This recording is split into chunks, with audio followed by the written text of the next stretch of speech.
nome é Samuel Santos, sou autor, diretor, ator também. Sou integrante do grupo O Poste Soluções Luminosas, que é um grupo que trabalha dentro da afrocentralidade ou da ancestralidade afropindorâmica ou afro-indígena. Então, todo esse trabalho que o grupo desenvolve é a partir desse recorte, né? A partir dessa visão de um teatro, de uma cena preta, de uma cena onde a gente vai trabalhar dentro das nossas raízes ancestrais. Sou ator, produtor. Às vezes dirijo, mas não me coloco nesse lugar, acho coisa muito difícil, sobretudo para a cabeça. Lidar com ator não é fácil.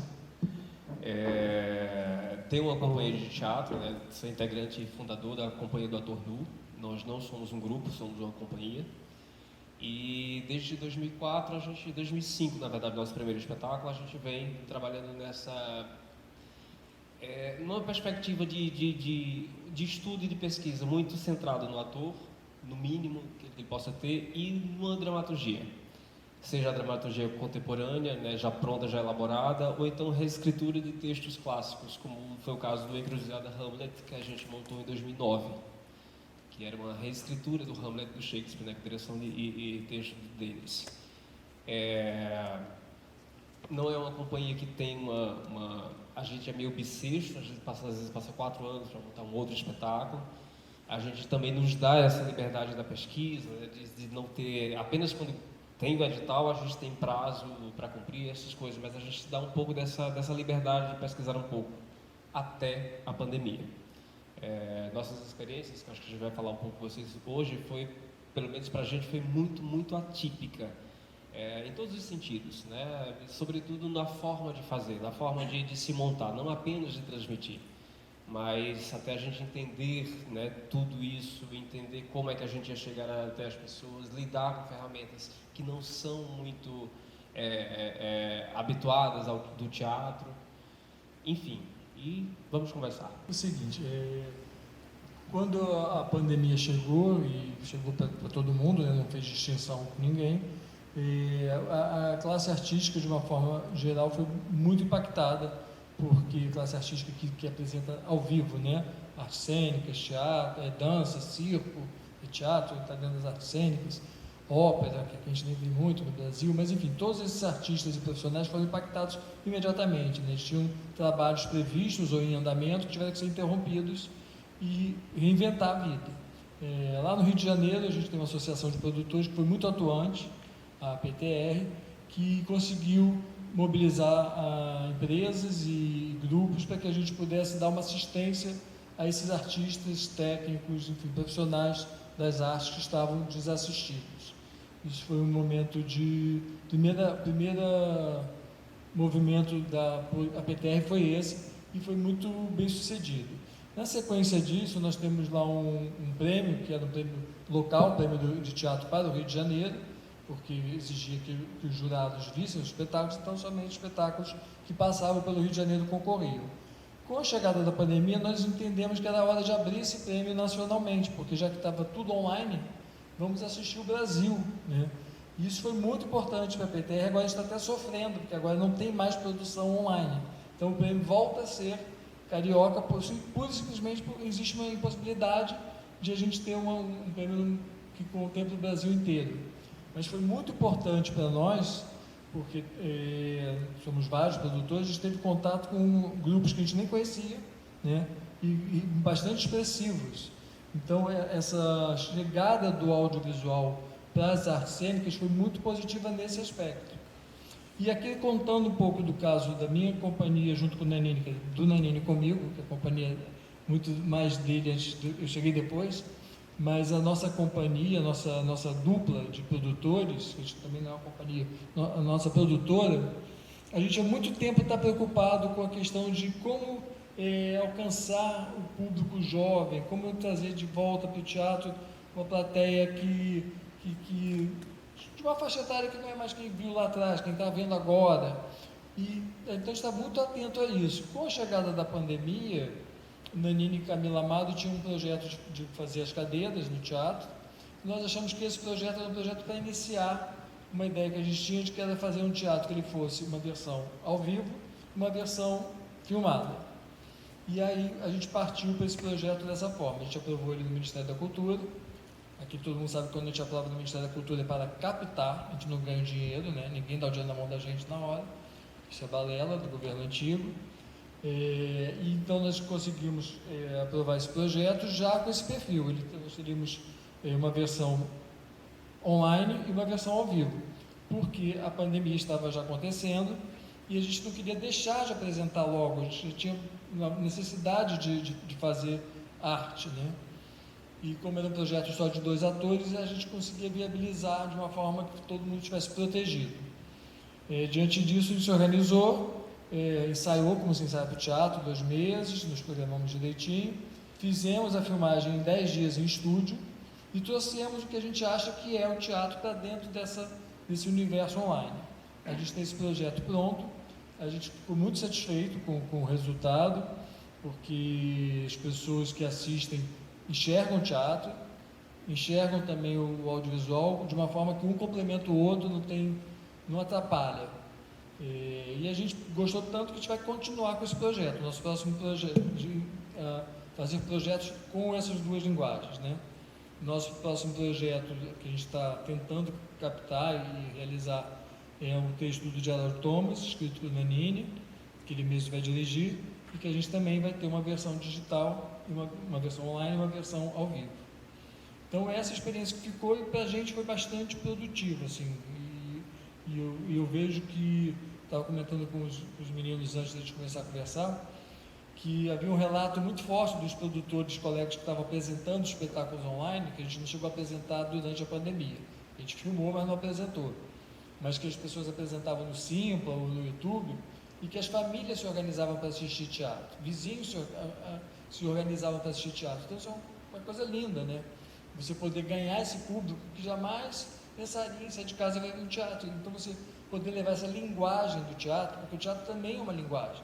Ele não é só, o ao vivo é muito forte, muito importante, mas ele é uma linguagem, uma forma de você colocar o texto, é uma forma de você levar, que as pessoas embarquem no seu imaginário, né?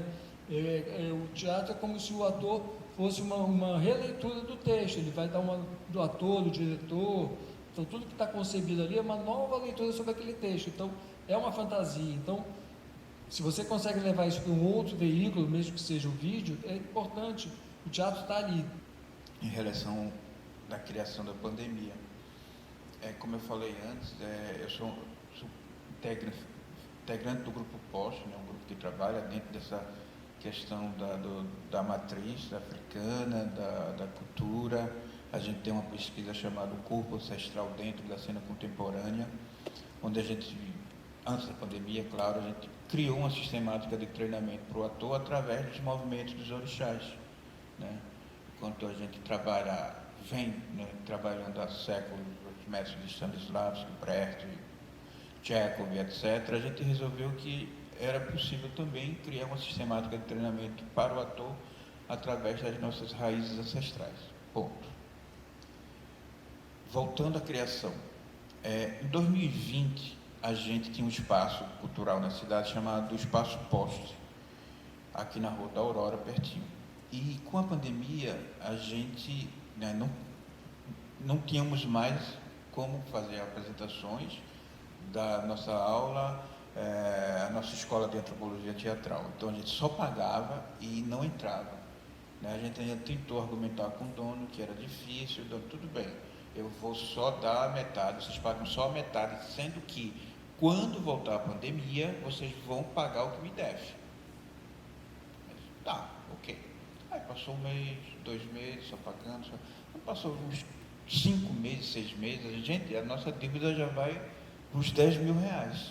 Quando a gente voltar, a gente tem que pagar esse homem agora, 10 mil. Isso mais adiante já vai dar quanto? Vamos sair desse espaço. E aí, pelas redes virtuais, lançamos a campanha Ajude a Pagar o Espaço Posto.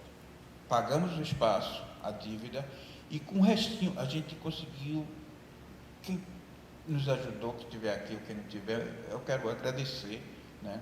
A gente conseguiu quase 13 mil reais para pagar o espaço das dívidas, sobrou a laminha e a gente disse, o que é que a gente faz? Vamos ver se a gente consegue encontrar um novo espaço. A gente encontrou um novo espaço pela metade do preço, bem maior, né, com quem conhece o espaço. A gente, então vamos para lá. E dentro da pandemia, no mês de dezembro, a pandemia estava lá em cima, a gente resolveu desmontar um espaço e montar outro espaço, né? Nessa campanha teve shows, amigos como Sorama Ramos, Soy Ramos, Albino, Vitor Trindade, que é o neto de Solano Trindade, que mora no Rio, fizeram shows online pelo Instagram para arrecadar dinheiro para a gente pagar o nosso espaço e ir para outro espaço.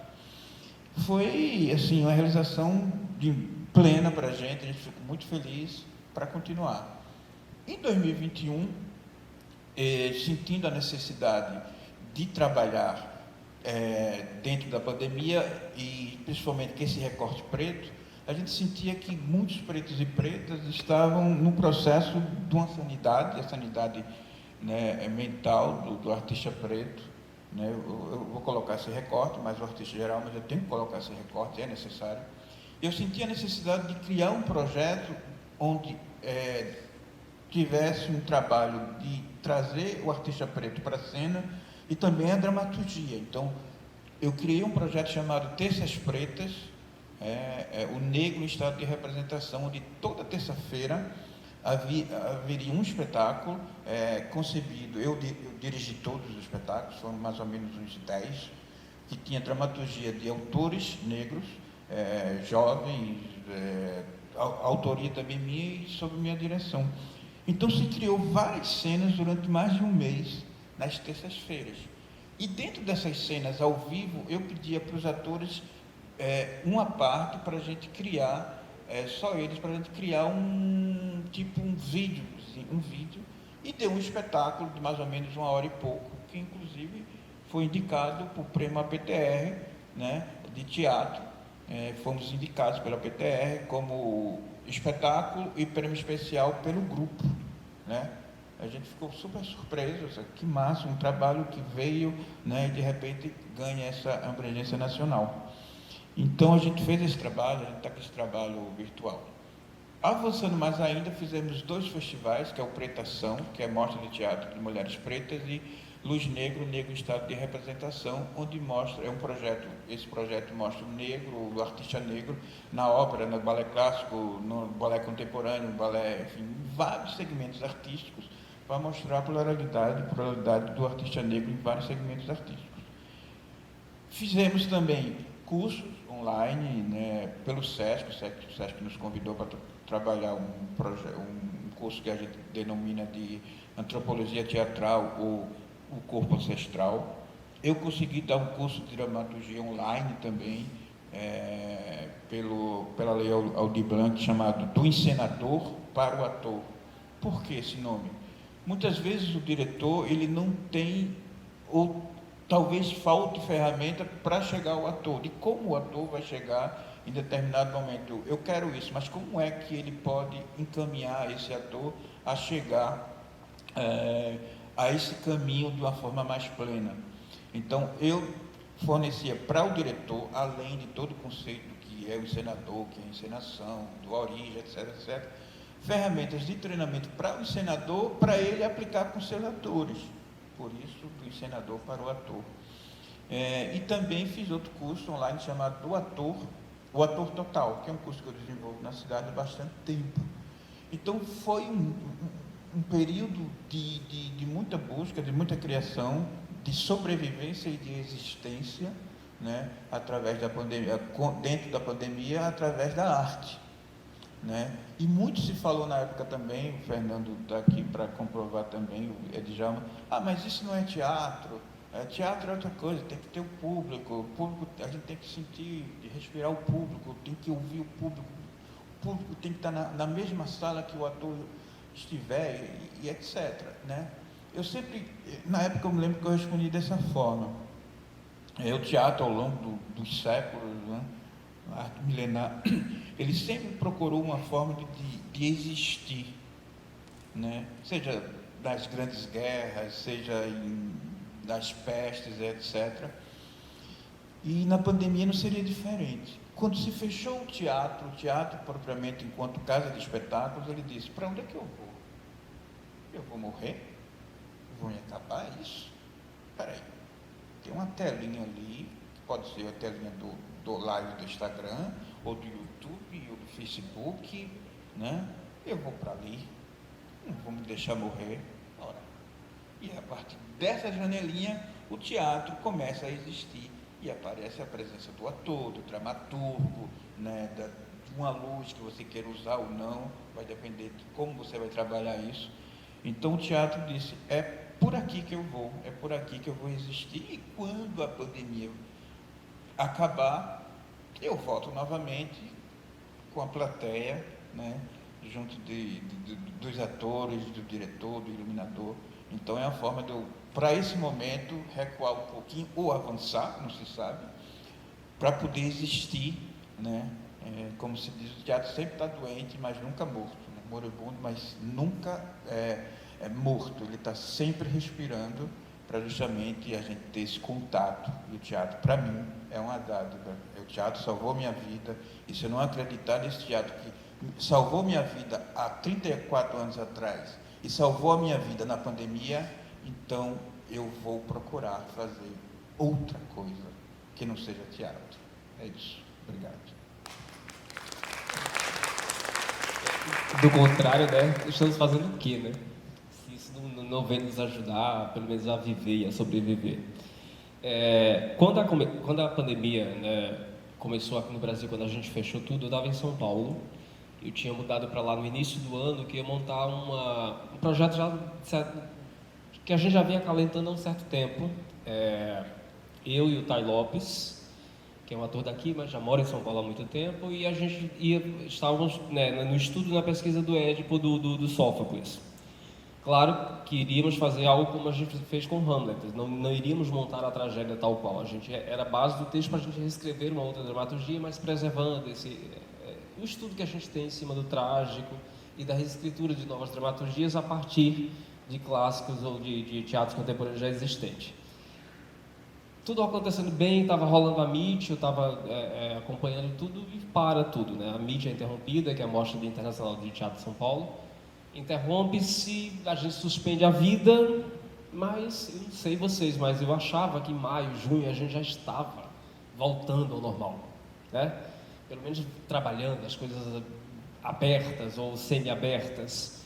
E chegou maio, chegou junho, chegou julho, e quando veio agosto, eu digo: não tenho mais o que eu fazer aqui nessa cidade, é impossível. Caiu a ficha que realmente a pandemia iria se estender e demorar. Aí eu volto para Recife. Quando eu volto para Recife, foi no momento que esses editais, né, emergenciais estavam surgindo. O SESC aqui abriu o SESC de Pernambuco, acho que o Itaú também abriu um outro edital em nível nacional. Infelizmente, tanto a cidade do Recife quanto o Estado, me corrija se eu estou errado, além da Aldir Blanc, a gente não teve nenhuma iniciativa própria daqui. Daqui não, se não fosse seu Aldir... Lembro até que Paula de Redor fazia parte do Conselho de Cultura nessa época, e ela sugeriu: olha, todas as coisas que estavam programadas, né, Festival de Inverno, esses grandes eventos que geralmente despendem de muito dinheiro para ser realizado, já que foi suspenso, porque não, e era da cultura, por que não reverte isso em pequenos editais para nos ajudar? E a resposta foi negativa.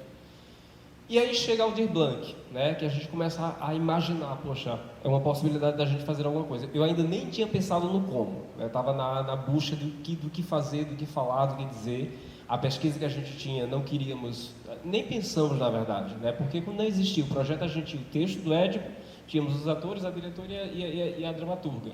Fora isso, não tínhamos mais nada, então não dava para mexer nesse projeto, para trazê-lo, para realizá-lo durante a pandemia. E aí, eu, através de Galena Brasil, que é outra amiga nossa, hoje está em São Paulo também, né, gerente, não sei qual a função dela no Itaú Cultural, mas ela tem um cargo lá, e ela postou um texto que tinha sido lançado, Tetralogia da Peste, mais 2 tempos, uma cidade. Achei um nome interessante, era publicação virtual, de imediato eu fui ler. E fui tomado assim pelo texto, fui arrebatado, de cara... Como isso era início de julho, né? A pandemia tinha começado em meados de março. foi meu primeiro impacto. Como é que em 3 meses essa pessoa articulou tudo isso, nesse grau de elaboração tão bem escrito, tão forte, tão cruel também, porque estávamos, né, ainda estamos, mas naquele momento estávamos atravessando tudo, não tinha perspectiva de vacina, enfim.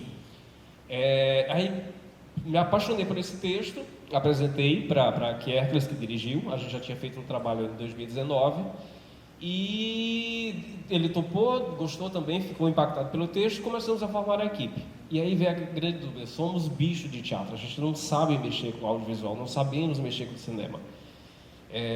Eu já tenho uma relação com o Tuca Siqueira de um bom tempo, a gente já fez muitos trabalhos juntos, não como artista, mas como produtor. E aí ele disse: olha, Tuca, é Audi Blanc, é 20 mil. Topa, a gente consegue fazer isso. E toda a equipe, né, acabou aceitando. A galera, a gente já trabalhava há muito tempo juntas, 3 ou 4 pessoas que entraram na equipe, mas também foram envolvidas ali pelo tema do texto, acho que a forma como as coisas estavam se fazendo. E abriu-se uma porta naquele momento para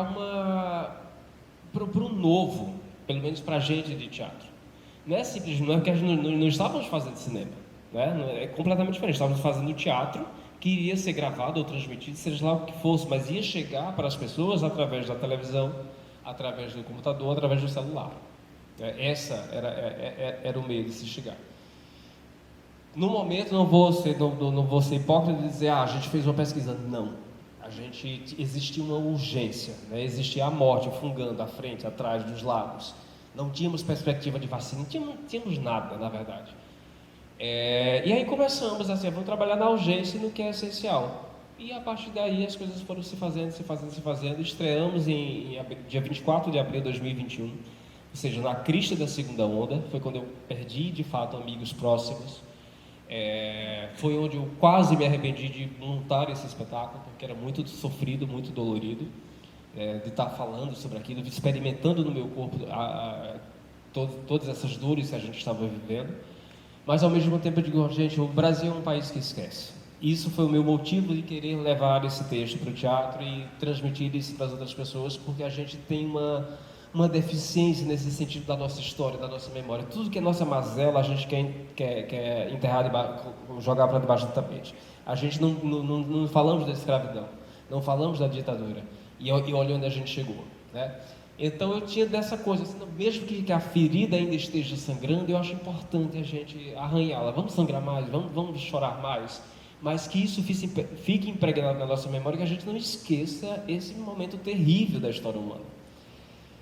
E só para fechar esse meu pensamento, voltando ao que você falou, a nossa surpresa, sobretudo na relação do público. Gente, acho que em 13 a gente fez a estreia, mais 2 apresentações. Optamos por fazer transmissão ao vivo, não queríamos gravado. Na verdade, são 45 minutos praticamente de um plano de sequência, se a gente for jogar para o cinema. A câmera ela é operada em mão livre. Acho que em pouco tempo quando a câmera chega, vocês sabem, não sei se vocês sabem, mas cinema é uma outra realidade financeira, você paga por diário, é tudo muito caro. E a gente mais conseguimos otimizar, né, uma logística de produção que deu para a gente, pelo menos, ter alguns ensaios, algumas experimentações com a câmera. E durante as 3 apresentações, de repente, estava lá no story do YouTube, quase 900 pessoas. Digo: gente, eu acho que em 20 anos de teatro, acho que eu não fiz 900 pessoas, pelo menos no teatro que a gente faz aqui nos espaços que a gente tem, nunca teve esse público, sobretudo com respostas tão imediatas. E era curioso, as pessoas ou deixavam lá os comentários durante a live, ou mandavam para a gente, para o autor, ou para o diretor, dizendo: gente, que massa, que bom voltar ao teatro.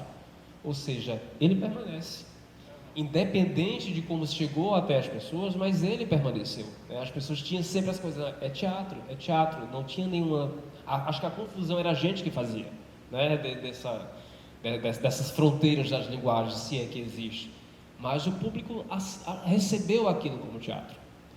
E ainda bem, né, que isso aconteceu. Hoje temos uma obra incrível, que a gente vai ver daqui a pouco. Com um ator incrível também, né?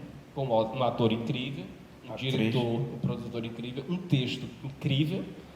E aí quando você junta todas essas pessoas incríveis, resulta nisso, né? A arte está aí.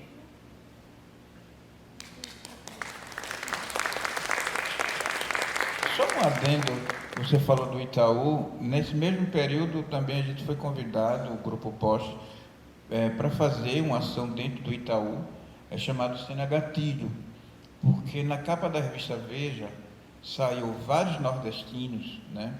E a manchete era São Paulo, capital do Nordeste. Aí a revista Raça colocou nordestinos, o capital de São Paulo.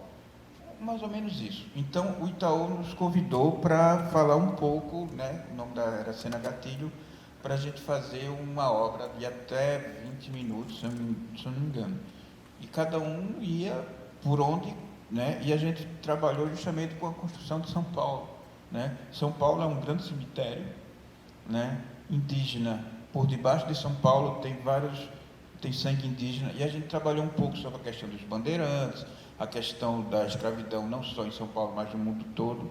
Então a gente fez também essa cena dentro da pandemia, 2021, se eu não me engano. Então foi também uma provocação muito grande. Então aí a gente usou recursos audiovisual, teatro, vários recursos também, trabalho meio híbrido também. Só para ilustrar também, porque eu acho importante falar um pouquinho desse trabalho do Itaú e de como a gente, né, conseguiu criar também uma obra dentro de um momento tão difícil e ainda dar essa constituição em relação ao trabalho. Acho que aqui, da fala de vocês dois, tem esse aspecto bem importante, né, da presença do Itaú Cultural, dos SESCs, a maioria dos SESCs do Brasil, principalmente o SESC São Paulo, o SESC de Pernambuco bastante atuante também, que ajudaram a construir uma identidade artística desse período, né? Porque, na verdade, o que todo mundo fez, um pouco aqui as cadeiras também, apesar de ser um texto já escrito na década de 50, mas ele é atual porque ele fala do homem, ele fala da solidão. Então, essas instituições e alguns políticos, como Jandira Fegali, que levou a cabo essa questão da lei Aldir Blanc, né? Foi uma parlamentar muito forte para que a gente tivesse hoje essa lei, que era um desejo, uma necessidade da classe artística, das artes cênicas, principalmente, ter uma lei que não dependesse do novo governo, né? Uma lei que ficasse ali para sempre. E no momento dessa crise, essa parlamentar, junto com outros, evidentemente, conseguiu colocar na pauta e aprovar essa lei, né? Que foi um movimento muito difícil, porque o governo anterior, todo mundo sabe que ele era contra a cultura, contra a ciência, tecnologia, educação, e um grupo de parlamentares e de produtores de arte se movimentaram e conseguiram instalar essa lei, que agora a gente vai ter ela para sempre. É uma lei que vai ajudar muito os grupos que estão se formando, entendeu? Então vai poder ter arte mais pulverizada, né? Porque a gente ficava muito concentrada realmente na mão dos patrocinadores que escolhiam, né? Ainda vão escolher, continuam, porque o mecanismo da Lei Rouanet que existe, o mecenato, ele é para isso mesmo, não há dúvida. Existem outros mecanismos que não foram implementados, que deveriam ser, como o Fundo Nacional de Cultura, que existe, mas está sempre contingenciado, o dinheiro não chega onde deveria chegar. Procultura, né? Procultura. Então, a gente tem, de alguma forma, a arte sofreu muito, mas se reinventou mais uma vez. E, assim, na verdade, o que eu tento colocar aqui, que eu acho que todo mundo que experimentou essa janela do online, do audiovisual, deveria tentar mais, sabe, incorporar um pouco. E mal bem seria, seu grupo chegou a uma projeção nacional de uma forma contundente com a classe, né? As pessoas passaram a conhecer mesmo. Você jamais imaginou de poder atingir. Ontem, ter 500 pessoas aqui assistindo um teatro na tela, muito emocionante. Então, acho que a gente tem que aproveitar o que nos foi dado de surpresa e de susto, na verdade, que a gente conseguiu sobreviver literalmente, profissionalmente, a isso, e dar andamento, continuar a não abandonar isso que a gente conquistou, isso que eu acho importante. E tem uma coisa interessante que, por exemplo, que nesse momento que a gente começou nossas criações, né, dentro desse hibridismo, dentro desse atravessamento das linguagens, onde a gente não tinha muito tempo para pesquisa, por todas as questões, né, que são justificáveis. Primeiro, o medo de morrer, né? Segundo, como se alimentar, como pagar aluguel, como pagar as suas contas, etc. Então, essas coisas e também eu acho que o teatro, para a gente que faz, assim, estar em cena, de estar criando, seja como ator, seja como iluminador, qualquer função que esteja, mas de estar trabalhando, criando algo, também era uma das formas da gente se manter são, né? Passando, então, a emergência era montar o trabalho e apresentar para as pessoas. Hoje, distanciado, aí a gente já começou esse processo, assim, de começar a entender. É como se a gente fizesse uma pesquisa inversa. Agora vamos pesquisar e estudar aquilo que a gente elaborou de uma forma, não digo intuitiva, né? Porque toda a equipe já tem um certo tempo de teatro e de cinema que a gente sabia o que estava mais ou menos fazendo. Não sei se vocês sentiram isso, mas a gente tinha certa também uma liberdade de errar mais, né? Porque estávamos todo dia de linguagem, assim, que não é saber de cinema ou saber de teatro, mas como juntar essas duas coisas. A gente acho que tinha mais essa liberdade. Se der certo, beleza, se não der também, isso aqui é uma arte de pandemia, feito com recursos limitadíssimos, né? Etc. Aí, hoje a gente começa a olhar, nossa, tem muita coisa ali. E essa continuidade desse formato híbrido, não só apenas do ponto de vista de transmissão, de alcance de público, mas também como experimentação estética, né?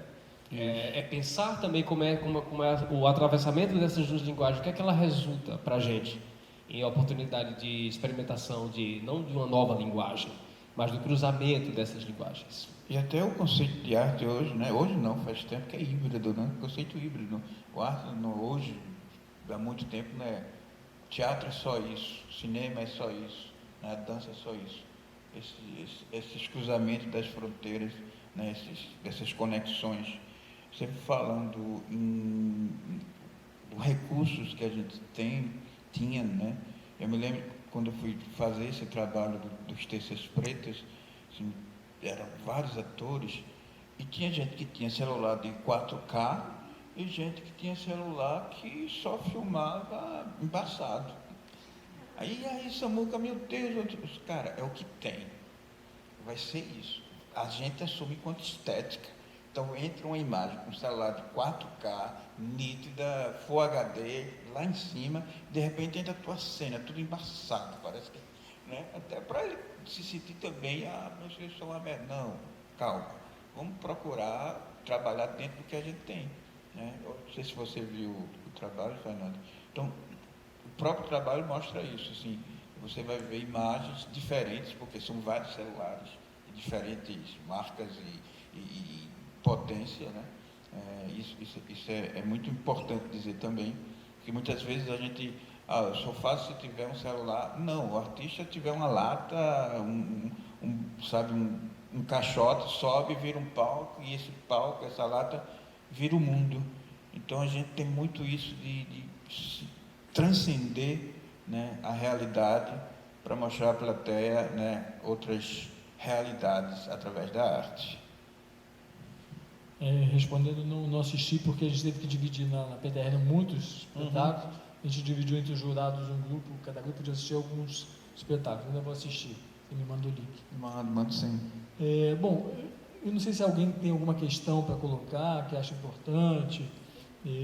A gente tem... Oi? Sim, por favor.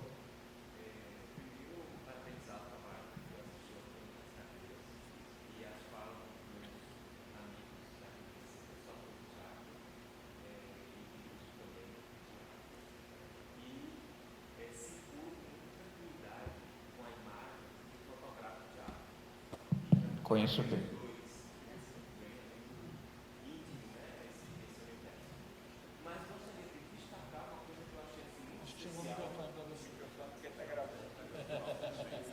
Repita. Deixa eu ver se eu sou um bom ator agora. O bom ator é aquele que repete tudinho, né? Boa tarde, minha gente. Eu sou Jorge Clésio, ator e diretor de teatro. Gostaria de parabenizar a fala dos meus amigos e sua, Libonati, e destacar uma percepção que acho assim muito especial, que é tanto a linguagem do cinema quanto à linguagem do teatro, muito bem respeitadas nas cadeiras. Então, eu não sou de cinema, mas acesso à feitura, tenho amigos que são cineastas, e todas essas experiências que foram citadas aqui, por conta da pandemia mesmo, de quem atua com teatro e só tinha a janela do audiovisual por meio da web, né, por meio da internet, Instagram, Facebook, esse período eu estava bem atuando como gestor público, estava coordenando editais na Secretaria de Cultura de Pernambuco, da LAB, nesse universo. Então eu estava do ponto de vista do fomento, né? E com muita coceira, com muita agonia, porque eu queria também estar na cena. E nesse momento eu vejo assim que eu não sei se você é diretor de cinema ou se você é diretor de teatro, mas na direção do cinema, eu falo como espectador, eu fui muito bem contemplado. Eu sou amante da dramaturgia de Ionesco, eu conheço o texto da lição, o texto da Cantora Careca, eu gosto muito das cadeiras e vim muito com um pé na frente e outro atrás, porque o teatro que eu tradicionalmente vejo filmado é o teatro, é o vídeo que se solicita para os editais das peças que pleiteiam temporadas, pleiteiam intercâmbio, enfim. E é um teatro filmado do ponto de vista do espectador para um registro de uma cena que vai atender um edital. E quando eu cheguei aqui, eu vi um trabalho muito bem urdido, muito bem dissecado, com uma proposta de iluminação. Todos os atores, tanto Camila quanto Nanini, estavam muito bem iluminados. Eu escutei tudo muito bem. Então, toda a técnica, toda a convenção do cinema, não deixou nada a desejar. Então, para mim, não é um arremedo de cinema a partir de um espetáculo de teatro. Tem algo aí que é especial como espectador, para mim, é que ele atende tanto o universo, porque sou de teatro, e vi as intenções, as rubricas sendo revisitadas, né, das cadeiras, o universo de Ionesco, muito bem defendido por Nanini, muito bem defendido por Camila, e o universo do cinema também muito bem defendido. Então, eu estou dizendo isso porque realmente eu não conheço você, e quero dar os parabéns, porque você conduziu como, não sei quem foi que dirigiu a peça para o cinema, mas você dirigiu o filme para a peça. Então, tem um imbricamento aí que eu acho assim uma delícia. E acho que essa visão, Samuel, de trabalharmos com o que temos, a gente precisa, acho que, se libertar mesmo, assim. Por que não fazer mais, né? Eu lembro de um filme que tem o Amir Haddad, é uma peça do Nelson, eu não estou lembrando o nome dela agora, mas tem o Amir Haddad, tem a Fernanda Montenegro, tem o Lázaro Ramos, é uma peça do Nelson Rodrigues que é filmada. E não vou lembrar agora o nome, acho que o Boca de Ouro, talvez. E ela traz esse universo, o cinema respeitando a estrutura da feitura de uma peça de teatro, com leituras de mesa, com os ensaios e as cenas prontas, mas tanto o universo do cinema quanto o universo do teatro estavam muito bem respeitados, muito bem dirigidos e muito bem conduzidos. E eu me senti muito bem respeitado enquanto espectador, porque assisti ontem o filme e não vejo nenhum arremedo. Pelo contrário, eu vejo louvores, e é por isso que eu aplaudo o trabalho de vocês. É isso. E dizer que façam mais, por favor. Façam mais e mais. Tem uma coisa bem legal, Jorge, nessa sua fala, porque o meu trabalho com o Quietas era mais diário, né? Éramos duas pessoas, tínhamos um espaço aqui, que é uma sede de uma companhia de teatro aqui, a Cênicas, que estava parada nesse momento, então a gente tinha aquele espaço praticamente nosso, assim, né? Com protocolo sanitário, isso era importante. Mas Tuca também acompanhava, né, os blocos de ensaio. Geralmente, por mês, uma ou duas vezes ela ia para ver como é que estava o andamento do processo. E ela tinha muito essa ciência. Ela dizia, gente, assim, é teatro, o que estamos fazendo é teatro, né? E como é que a gente se aproveita, ou se utiliza, né, ou namora, paquera com outros saberes, com outras ferramentas, com outras tecnologias que é do cinema, mas respeitando o lugar de cada uma delas, e da importância de cada uma delas.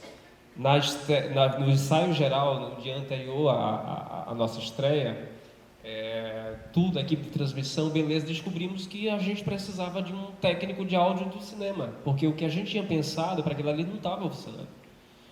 Todas as gambiarras que a gente tinha feito, né? Eu pensei, é o que dá para fazer, estava horrível. Eu digo, poxa, vai estragar todo o trabalho, uma equipe dessa. Não. Aí conseguimos uma pessoa assim de última hora, que é a galera dos profissionais do audiovisual nesse período, acho que trabalharam muito, né? Ganhando certamente pouco, mas trabalharam bastante, porque eles eram extremamente solicitados. E aí, ou seja, uma ferramenta que é especificamente daquela linguagem que foi essencial para a nossa transmissão. As pessoas, o texto precisava ser ouvido, né? E ouvido bem, ouvido com uma boa qualidade. E aí eu gosto muito disso que você fala, porque é exatamente isso, assim, há um respeito entre elas, há uma ciência, né, onde elas se fundem, onde elas se cruzam, e todas essas tecnologias eu acho que são muito bem-vindas, né? Hoje, né, com mais podendo respirar, né, outras perspectivas, eu acho que hoje a gente tem que realmente partir mesmo, assim, sabe, aproveitar, já que isso veio. A gente não pediu nem chamou, No teatro, mas veio. no teatro nada se abandona, né? Nada se abandona. Acho que a pandemia, quando trouxe essa janela, vamos pensar nela, né? Vamos ver a possibilidade de não abandonar também e ver como é que ela vai entrar nesse processo ao vivo, por exemplo, né? Pode?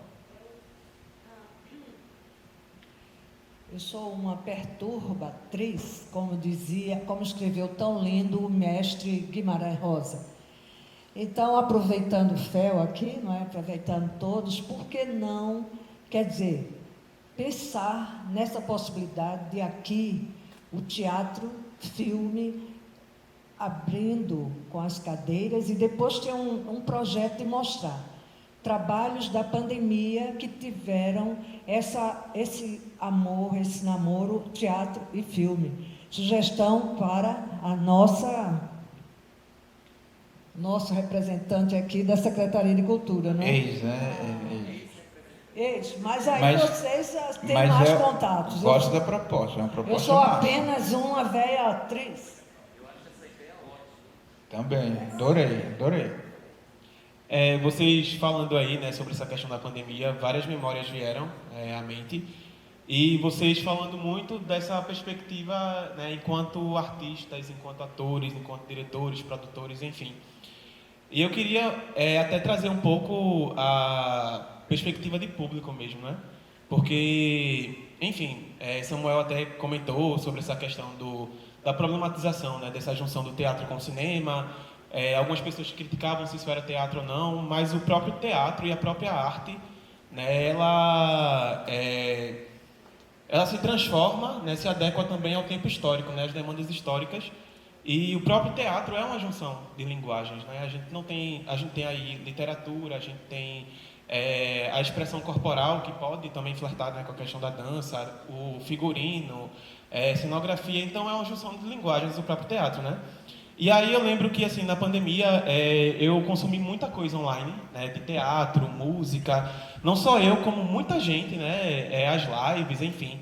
E eu acho que boa parte, né, das pessoas que eu conheço também consumiu muita coisa e começou a tentar fazer em casa só, até como forma de subterfúgio, né, para espairecer um pouco, começou a desenhar, começou a pintar, e eu acho incrível, assim, como a arte nesse período de pandemia, ela realmente foi um alento para a gente, né, em vários aspectos. E até para comprovar, assim, a legitimidade desse tipo de trabalho, né, artístico, teatral, através da plataforma online, eu fui tão impactado, né, pelas coisas que eu consumia que eu decidi fazer teatro durante a pandemia. Eu comecei um curso no Cênicas, em 2021, em agosto, que a gente estava iniciando a vacinação, né? Ainda eu acho que estava nas primeiras doses. E aí a gente iniciou em agosto, final de agosto, metade de agosto, e era todo mundo com máscara, seguindo um rigoroso protocolo sanitário, né? Os laboratórios, a gente com bastante distanciamento, né? Sem poder muito essa questão do contato. E foi muito intrigante e muito enriquecedor também, de alguma forma, porque a gente estava ali, né, nesse fazer artístico, mas também lidando com esses limites da pandemia. Querendo ou não, muita gente também estava começando ali, então uma nova geração, de alguma forma, também estava se formando nesse contexto pandêmico, cheio de limitações, né, até com relação à questão de perspectiva de apresentação e tal. Estava tudo muito incerto, até a apresentação da gente, a estreia, depois que o curso terminou, acabou sendo ano passado. A gente também enfrentou muita dificuldade nesse sentido, e é massa ver que a gente conseguiu superar muita coisa, né? E hoje a gente está aqui, né, no Teatro do Parque, né, tendo esse tipo de evento, né, presencial, vendo muitos grupos ressurgindo, né, voltando à ativa, vendo a perspectiva de novo de novos editais e vendo que tem uma galera assim que não querendo romantizar também, né, essa questão da dificuldade, porque eu sou professor, por exemplo, tem muita gente que diz: professor é questão de dom. Não é questão de dom, é questão de profissionalização, né? A gente não está aqui para ficar sofrendo as coisas em nome de um bem maior de forma romantizada. Não, a gente precisa pagar as contas, a gente precisa se sustentar, né? Mas, querendo ou não, há essa capacidade de resiliência, né? Da gente realmente recomeçar e propor novos inícios. E, enfim, é isso. Assim, eu fico realmente muito feliz de ver esse tipo de espaço, de atividade acontecendo de novo e a gente poder... É importante relembrar, né, trazer sempre à memória essa questão da pandemia, porque realmente foi um marco, né, histórico assim, para a nossa geração e que a gente ainda não sabe quais são todas as consequências, né? Isso realmente só em perspectiva histórica que a gente vai conseguir entender melhor todos os impactos, né? Mas, enfim, é isso. Só queria uma parte, rapidamente, quando eu falo assim, a gente tem que trabalhar com o que tem, como é um caixote e tal, dentro de um contexto, tá? Está dentro de um contexto. Porque a gente, enquanto artista, enquanto teatro, enquanto dança, enquanto música, enquanto artista em todo, a gente merece o melhor. A gente merece a gente tem que ter os maiores e melhores editais de financiamento. A gente tem que ter um pensamento de uma cultura, de um projeto político para a cultura, onde tem a valorização da arte e do artista. Tá? Então vai trabalhar, trabalha com isso. Não é isso, é dentro de um contexto. Se a gente está dentro daquele contexto, se tem isso, a gente vai trabalhar. Mas a gente merece os melhores e maiores editais do Brasil, porque a gente não trabalha só quando está aqui no palco. É praticamente 22 horas de trabalho. Duvido que o Fernando trabalhe só quando chega aqui e vai dirigir na Nini para acabar, vai para cá. Então, já vai estar pensando mais aquela cena. E o próprio ator o tempo todo, o texto, isso, aquilo, e toma café. Não, mas aquela inflexão não estava boa. E quando dorme, sonha. Né? Então, a gente merece os melhores editais. A gente trabalha quase 24 horas por dia.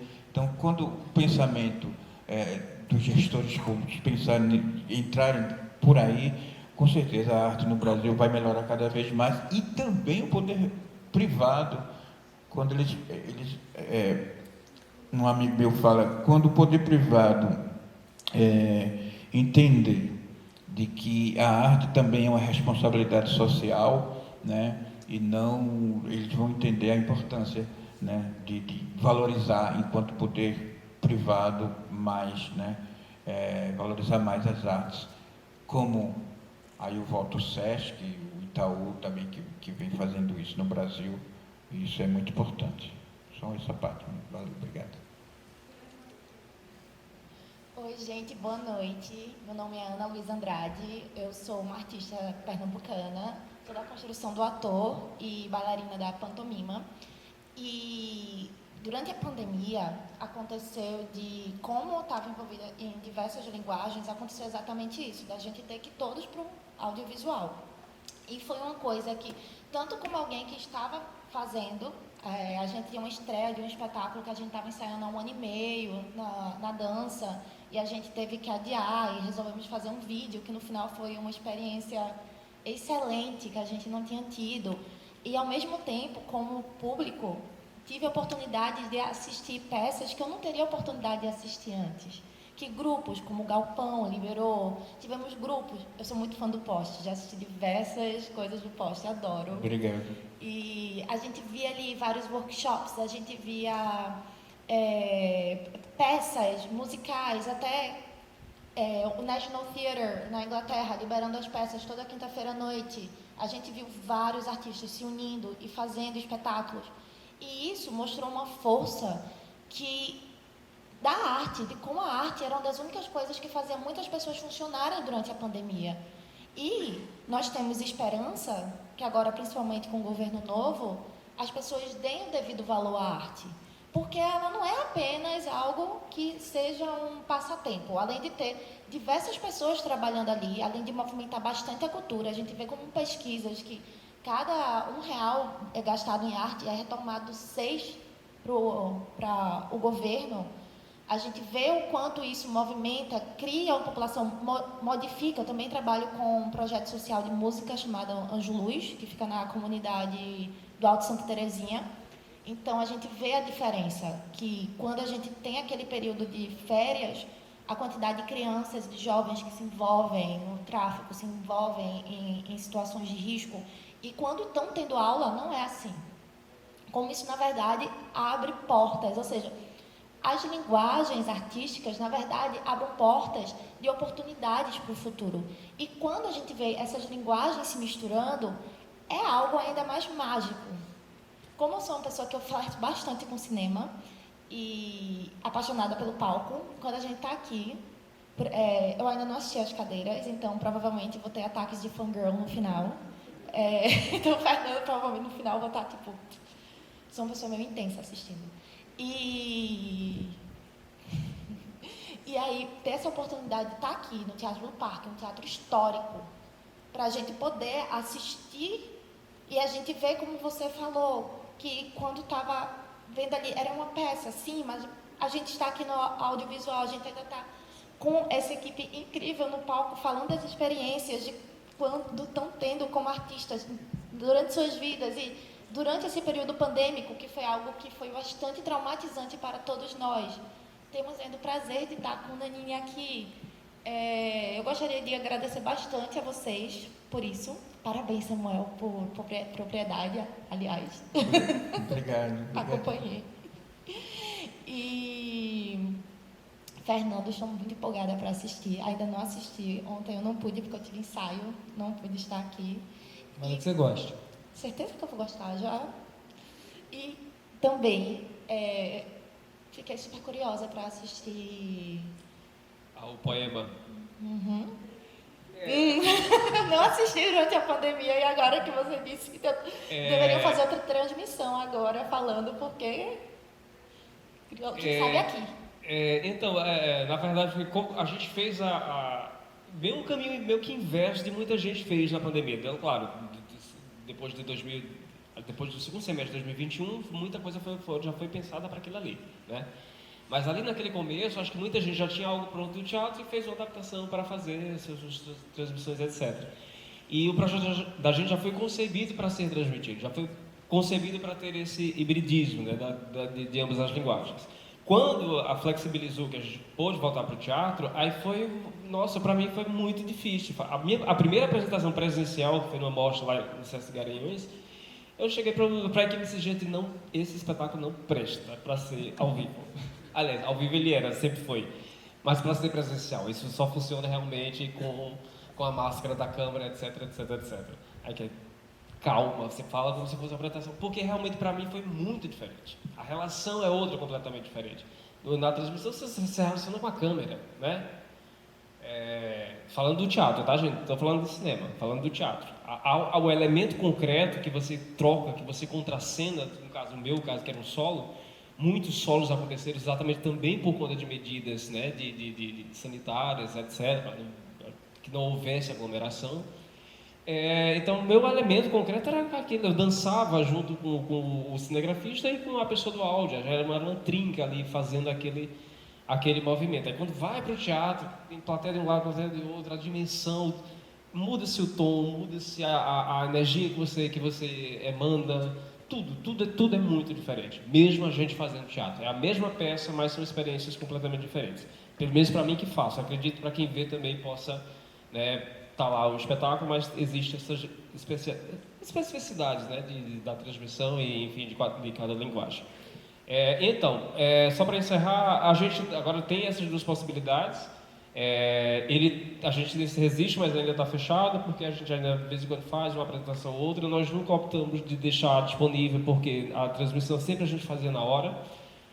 Sempre foram gratuitas, as pessoas retiravam seu ingresso gratuito no Simpla, recebia o link e durante a transmissão, naquele momento, começava-se a peça e terminava-se quando a peça acabava. Mas temos a versão presencial, que eu espero, se a cidade permitir, a gente fazer pelo menos no final de semana. Que a gente estava falando sobre isso. Exato, que é outra coisa gravíssima, que a gente precisa conversar sobre isso, que são as pautas. Não é pauta para uma ou duas apresentações, fala temporadas, né, que justificam o investimento de uma divulgação, etc, etc, etc. Mas assunto para outra reunião. E a gente quer partir agora também como pesquisa e também como projeto, para ver como é que a gente faz recebe a plateia, está fazendo a apresentação e também sendo transmitido. Como nossa opção não foi câmera parada, né, ou com cortes, etc., a gente optou realmente por um plano de sequência, ou seja, esse cinegrafista está em cena comigo. Então, não sei como é que resolveria isso. As pessoas vendo o ator, vendo o cinegrafista e vendo um captador de áudio. Então, quando eu falo, a gente precisa pensar essas pessoas, né, e esses elementos também como estética, vai nos dar um pano para a manga aí, umas dores de cabeça, mas acho que a gente consegue. Gente, tem mais um aqui, tá? Mamãe. Meu filho. Boa noite, gente. Meu nome é Lala Vieira, eu sou atriz e eu gosto muito de dizer que ator é ator, né? A gente se molda, a gente é feito água. Pode ser para o teatro, pode ser no audiovisual, na televisão ou no cinema. Eu acho que é uma questão de ter uma direção para quem nunca fez e se jogar também, acreditar. E o meu caminho foi sempre muito maior no audiovisual do que no teatro. Eu já fiz algumas peças, mas o meu caminho no audiovisual é maior. E na época da pandemia eu tentei me reinventar fazendo lives. Foram 38 lives, que era Lala Live, papo de cinema na quarentena. E foi quando Samuel... Isso, a sua cena... poderosa, por sinal. Coisa linda. E foi quando o Samuel trouxe essa proposta dele dirigir a gente, né, numa coisa filmada que para o artista já é uma coisa estranha, né, porque já é um processo difícil e foi muito interessante para mim o processo, porque me deixou nesse lugar híbrido mesmo. Às vezes a minha cabeça estava, como a gente também fazia a contrarregragem, né? E tinha uma coisa de, pega o celular agora, bota ali, bota não sei aonde, pega a luz e faz não sei o quê. Então, além do texto, tinha essa questão de usar a câmera a nosso favor, né? E eu já tinha feito curso com o Samuel, mas nunca tinha trabalhado com ele. E quando ele fez essa coisa híbrida, eu digo, opa, oportunidade. Eu digo, Samu, que eu quero, estou aqui. E foi muito interessante. Então, eu não assisti ainda às cadeiras, vim agora correndo, conseguimos chegar a tempo, porque eu também queria ver esse debate. Eu acho importantíssimo que as linguagens se misturem. E uma das coisas que eu achei muito legal, tanto nas minhas lives, quanto no nosso processo das Terças Pretas, que é uma formação de nova plateia. Porque como esse filme só passa em festival, então só vê quem vai para festival... eu já fiz novela e foi quando as pessoas olhavam para mim e diziam, agora você é atriz, né? Você fez uma novela na Globo.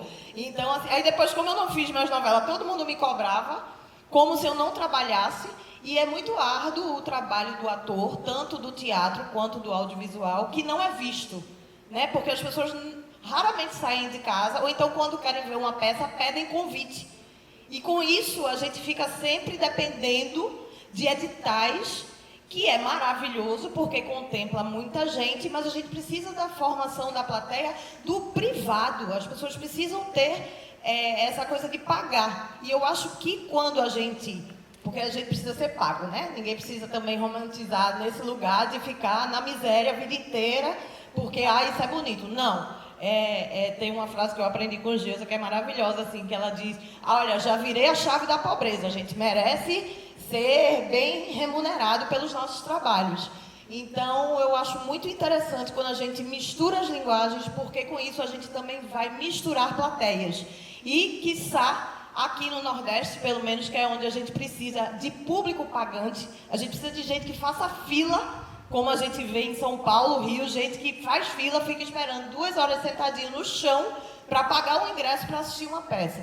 Então, essa mistura, eu acho que o que me dá mais sonho, né, que a gente tem que continuar sonhando como artista e realizador, é a gente também fazer essa mistura e trazer plateia, porque as pessoas precisam se acostumar a ver arte.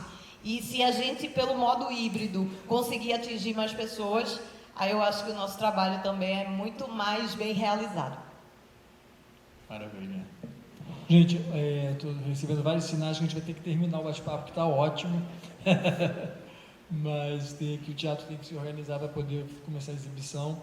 Muito obrigado pela presença de todos, Samuel, Djalma. Obrigado também pela Muito bom trocar com vocês da plateia, que na verdade são, na grande maioria, artistas ligados à arte. Muito bom ter conversado, muito bom estar apresentando as cadeiras em Recife, terra do Nanini. Ele sempre faz questão de trazer os espetáculos, enfim, os trabalhos dele para cá, e de preferência que seja logo no início, porque ele é o termômetro da gente para poder caminhar por outras cidades. Muito obrigado. Posso fazer o merchan do Deve. espetáculo? Pode cortar na edição. Dia 10 desse mês, o Grupo Posto está participando do festival Mostra Rosa dos Ventres, e a gente vai apresentar no dia 10 Umbela. Umbela é um texto de um angolano chamado Manuel Rui, e é falado em português e umbundo, que é uma língua angolana. Direção musical de Isaá, né, direção minha, direção geral com Naná Sodré e Agrinês Melo. Dia 10, no Espaço Posto, tá? Então, é um espaço pequeno, então cabe pouquíssimas pessoas.